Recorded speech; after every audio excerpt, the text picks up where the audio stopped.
Alright, let's get straight to it. Happiness. Everyone wants it. Everyone's chasing it, but few people truly understand it.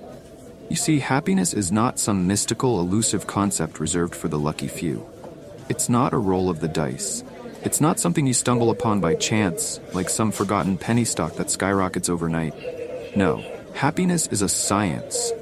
It's something you can control, something you can build, and it's something you can use to fuel every area of your life. Your career, your relationships, and yes, your bank account. So listen carefully, because I'm about to lay out the formula for you. We're going to break this down, just like we would when we analyze the market. We're going to dissect the strategies that will create the kind of happiness that doesn't just make you feel good for a moment, but transforms your entire day, every day. First off, let's get one thing clear. Just like in the financial world, where you are the asset, in life, your happiness is your greatest asset. It's not optional. It's not a luxury. It's the foundation on which everything else is built. And let me tell you something that most people don't realize. Happy people make more money. That's right. Studies have shown it. If you're happy, you're more productive, more creative, and more focused. You attract better opportunities, close bigger deals, and perform at a higher level. So if you think happiness is some soft, feel-good concept that has no place in your pursuit of success, you're dead wrong.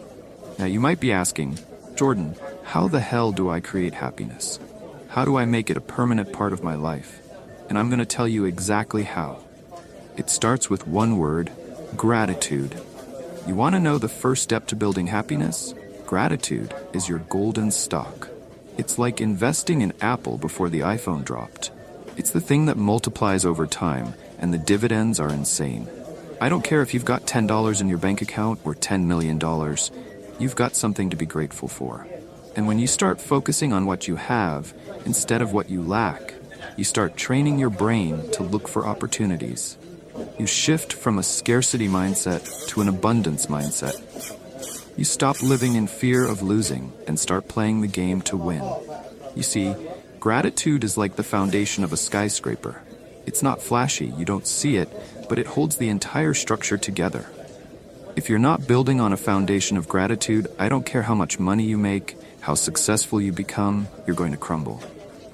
So here's your first strategy for happiness.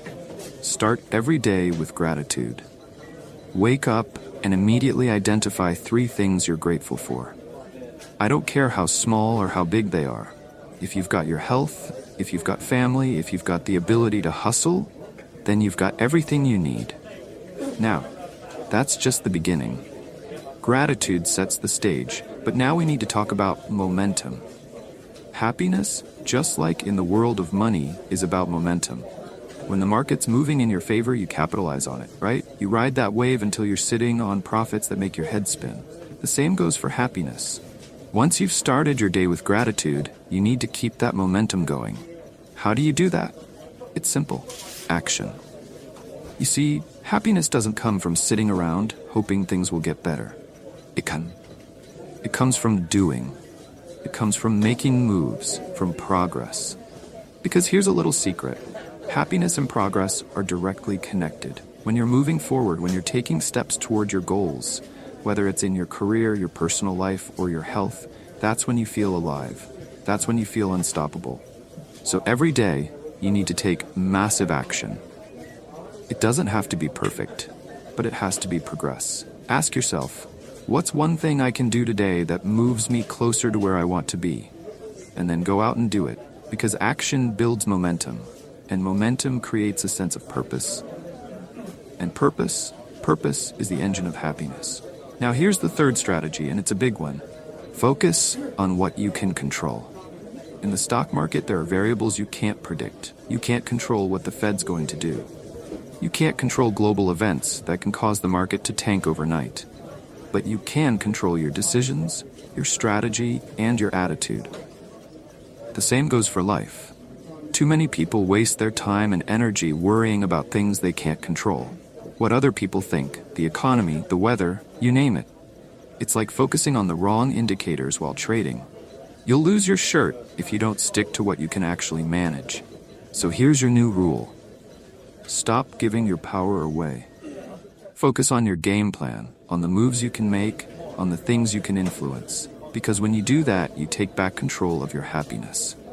You stop being a victim of circumstances and start being the CEO of your life. And let me tell you, the CEO's job is to make sure the company thrives, no matter what external factors come into play. And in this case, the company is your happiness. Alright, now let's talk about failure, because it's coming. No matter how much you hustle, no matter how sharp your strategy is, you're going to face setbacks. Deals are going to fall through, plans are going to crumble, the market's going to tank at the worst possible moment. And here's the kicker. Happiness doesn't come from avoiding failure. It comes from how you respond to failure. Successful people, people who are truly happy, understand that failure is part of the game. It's like taking a loss on a trade. You don't cry about it, you don't dwell on it, you learn from it, and you move on.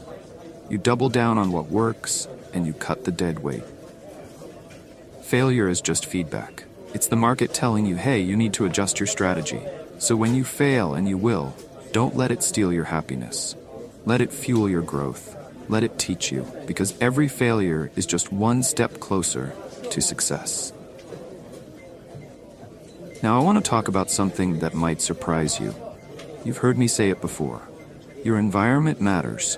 If you surround yourself with negative people, people who are constantly complaining, people who are stuck in a victim mentality, guess what's going to happen? Their energy is going to rub off on you. It's like investing in a company with toxic leadership. It'll drag your whole portfolio down. So, if you want to be happy, if you want to make money, if you want to be successful, you need to be ruthless about your environment. Surround yourself with people who lift you up, people who are driven, people who see opportunities where others see obstacles. Because success is contagious, just like happiness. And if you're around people who are thriving, who are positive, who are focused on growth, that energy is going to amplify your own. Lastly, let's talk about mindset. This is the bedrock of everything. Happiness is not something that happens to you. It's a decision. It's a choice you make every single day, no matter what's going on in your life. It's not about waiting for the perfect moment, the perfect circumstances, or the perfect deal to come through. It's about deciding to be happy right now in this moment. And I get it. Life throws curveballs. The market crashes, relationships get messy, health takes a hit, but if your happiness is dependent on external factors, you're always going to be chasing it, and it's always going to slip through your fingers. But when you decide deep down that happiness is your baseline, that it's non-negotiable, that's when everything changes. That's when you become untouchable. Because no matter what happens, no matter how many deals fall through, no matter how chaotic the world gets, you're grounded, you're in control. And nothing can take that away from you. So here's your takeaway. Happiness is your most powerful tool. It's the fuel that drives success. It's the foundation that supports everything you're building. And it's something you can create today, right now. Start with gratitude, build momentum through action, focus on what you can control, embrace failure as a stepping stone, surround yourself with the right people, and make happiness a non-negotiable choice. You've got the strategies. Now it's time to execute, because happiness isn't just a feeling, it's a strategy. And just like in the financial markets, those who have the right strategy always come out on top. So, what's it going to be? Are you going to wait for happiness to come to you, or are you going to go out there and take it? The choice is yours, and let me tell you, once you've mastered the science of happiness, the world is yours. Let's go make it happen.